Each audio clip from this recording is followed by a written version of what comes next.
Okay, so everyone's talking about these companies making people go back to the office. Right. Yeah. It feels like more than just desks and commutes, though, you know? Like In- there's a bigger story here. yeah, definitely. We've got all these articles you guys have sent in, and we've got two main things we've been looking at. Okay. One is this AI essay, which is pretty interesting, Yeah. and then a bunch of like research notes and stuff. Uh-huh. And they both seem to be saying the same thing, Really? What's that? that this return to office push Okay. might actually be a sneaky way to get people to quit.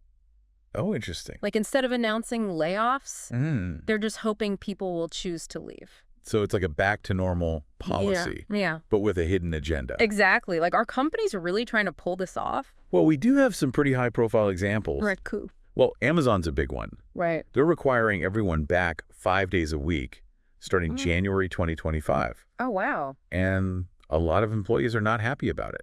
I mean, a lot of them are saying they'd rather quit than give up the flexibility they've gotten used to. Yeah. I mean, who wants to go back to the office full time after all this time? Right. And it's not just Amazon, right? Nope, not at all. What are some other examples? Well, Dell tried to do like a hybrid system earlier this year, Oh, yeah. I remember reading about that. but it kind of backfired. What happened? Almost half of their employees said no thanks. Seriously. Half? Yeah, they decided to work somewhere else. Wow, that's a huge number. It is. You'd think companies would be worried about losing that many people. You would think so. And that's a lot of talent walking out the door. Mm-hmm. And then there's the Washington Post, Oh, yeah, they basically gave people an ultimatum, like come back or get out.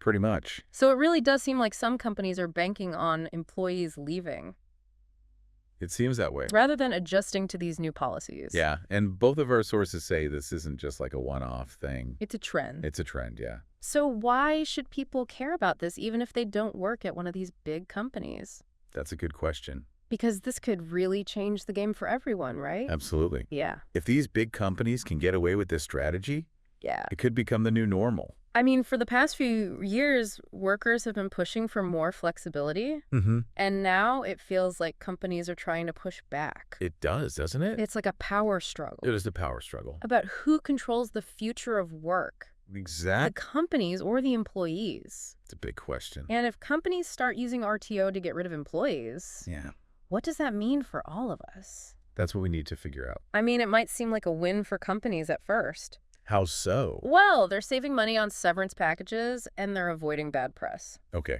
I see what you mean. But I'm guessing there are some downsides they might not be thinking about. Oh, there are definitely some hidden costs. Like what? Well, for starters, you can't control who leaves. That's true. With targeted layoffs, you can choose who goes. Right. But with this RTO strategy, Yeah. you might end up losing your most valuable people. The people who are most in demand and have other options. Exactly. Those are probably the ones who are most likely to say, see ya. Yep, so even though it seems like companies are trying to save money, Right. they could actually end up in a worse position. So how did they measure that risk? Well, there was this study by Unispace, Okay.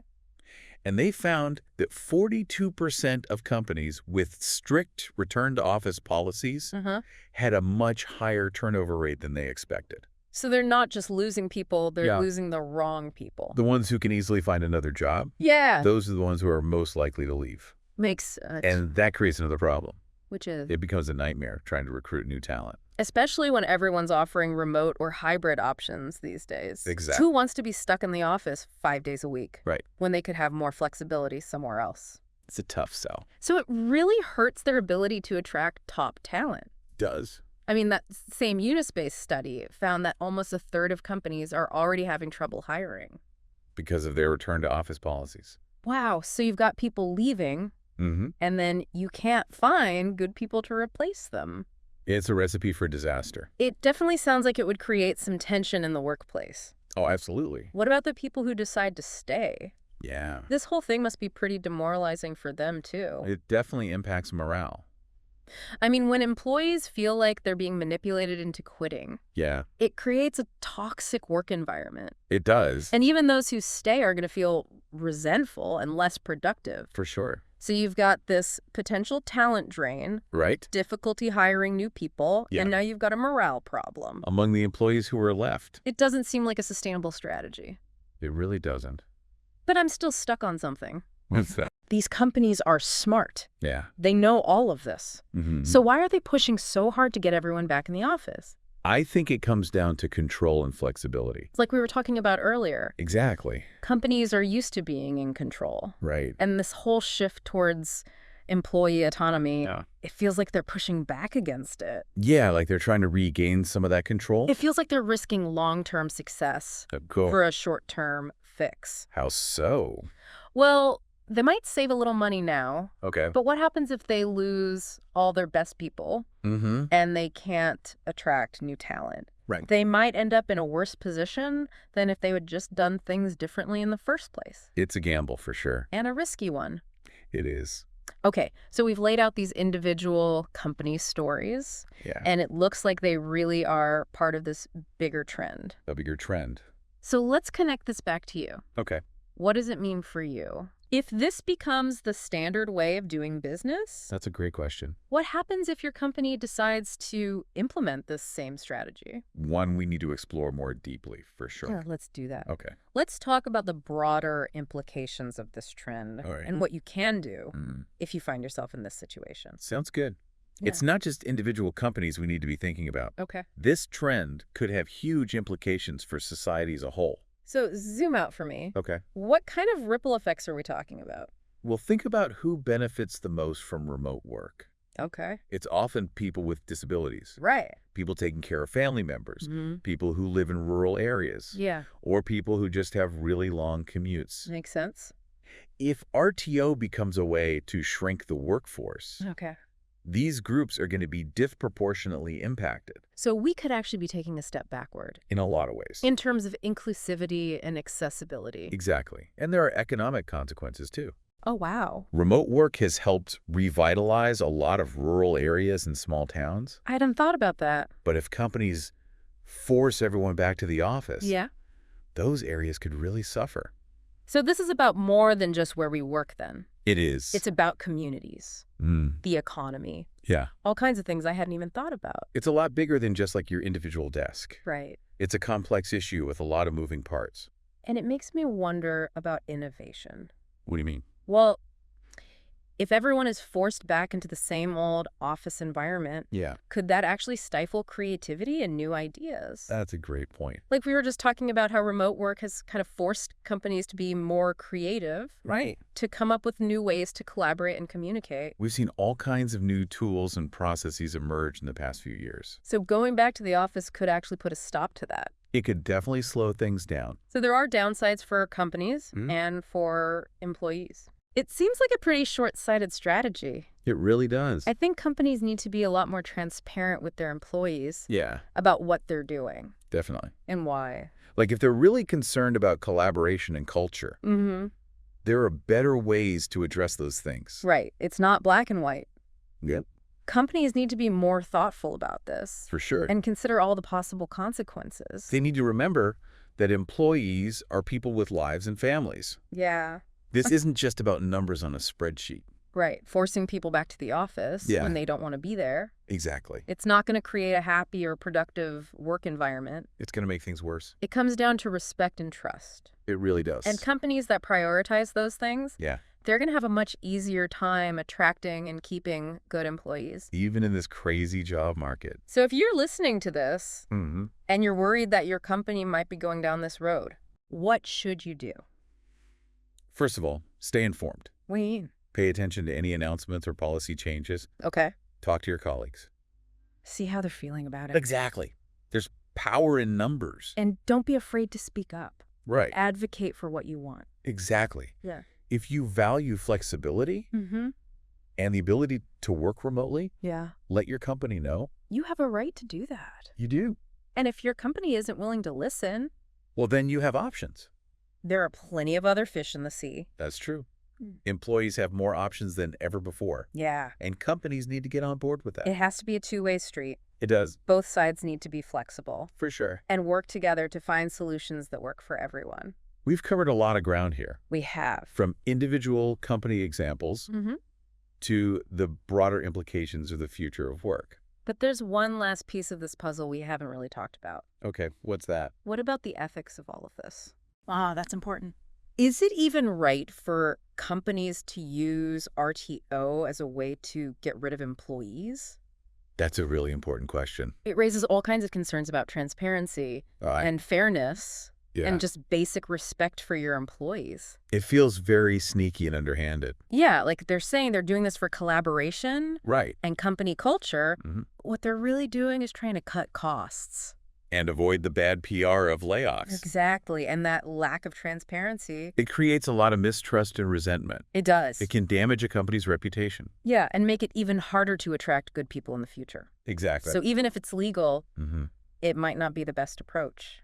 Companies need to think about the long game. They Right. need to ask themselves if this is really how they want to treat their employees. What goes around comes around, right? Exactly. And the consequences could be pretty serious. So what are the ethical alternatives? Yeah. What should companies be doing instead? Well, if a company needs to downsize, Yeah. there are better ways to go about it. Like what? The most ethical approach is to just be honest with your employees. Oh, okay. Explain the reasons why you need to let people go. Mm-hmm. Offer them a good severance package Right. and provide support services to help them find new jobs. So it's about treating people with dignity and respect, Yes. even when things are tough. Exactly. And it's about recognizing that employees are human beings. Not just cogs in a machine. Exactly. And it's about building a culture of trust and communication Absolutely. where people feel valued. Those are the companies that are going to come out on top in the long run. Okay, so we've talked about the risks Hmm. and the ethical considerations. Yep. But there's still this big question looming. What's that? The balance of power between companies and employees. Oh, yeah, that's a big one. What happens now? Well, the pandemic really did shake things up. It did. Employees gained more leverage than they'd ever had before, and companies had to adapt to remote work, Right. whether they liked it or not. But now it feels like some companies are trying to regain control. Yeah, they're basically saying, Mm-hmm. we're calling the shots now. Mm-hmm. You need to play by our rules. But does that really work in this job market? That's the question. Employees have so many options now. They do. If they don't like how they're being treated, Yeah, they'll just go somewhere else. exactly. And that's something companies really need to understand. So this power dynamic has shifted, It has. probably permanently. I think so. Companies need to embrace flexibility Okay. and trust Yeah. and empower their employees if they want to be successful. This is about more than just RTO. It is. It's a fundamental shift in how we think about work Yeah. and the relationship between employers and employees. It's a conversation that's just getting started. And it's an important one. It is one that we all need to be a part of. All right, so we've laid out all the different facets of the situation. Okay. The risks. Yeah. The ethical considerations, Yeah. the power dynamics at play. But before we wrap things up, Okay. I want to leave our listeners with something to think about. Ooh, I like this part. This whole RTO debate raises a really important question. What is it? What is the purpose of work? That's the million-dollar question, isn't it? It is? Is it just about generating profits for companies? Or is there something more to it than that? I mean, is it about giving people meaningful opportunities, Yeah. to use their skills and talents Mm-hmm. to make a difference in the world, To build something bigger than themselves. to create a better future Right. for themselves and their families? Exactly. These are big questions, They are big questions. but I think they're worth asking, Oh, definitely. especially now. Now more than ever. As we're navigating this whole new era of work. We need to figure out what we want work to look like going forward. Yeah. What kind of world do we want to create? It's easy to get caught up in the headlines and the day-to-day drama of it all, It is. It is. but I think it's important to zoom out and think about the bigger picture. The bigger picture, yeah. We've talked about the potential downsides of RTO, Mm, but are there any upsides that we might be overlooking? that's a fair point. Mm. I mean, remote work isn't for everyone. True.